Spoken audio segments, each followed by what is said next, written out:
Morning, everybody. Sorry that we didn't have our regular show today, but we had a few issues.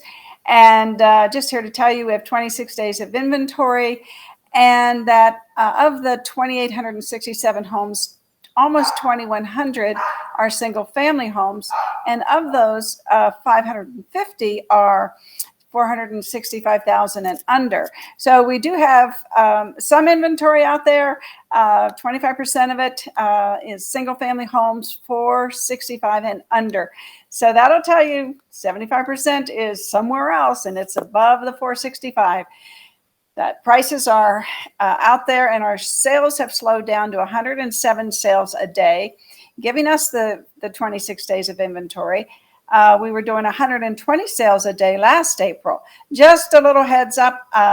That's it for today. I will have my show tomorrow. We're going to talk about Instagram. We're going to talk about Reels. We're going to talk about trending music. So we will see you tomorrow, and you have a beautiful day. And don't get blown away. I know, another day in paradise.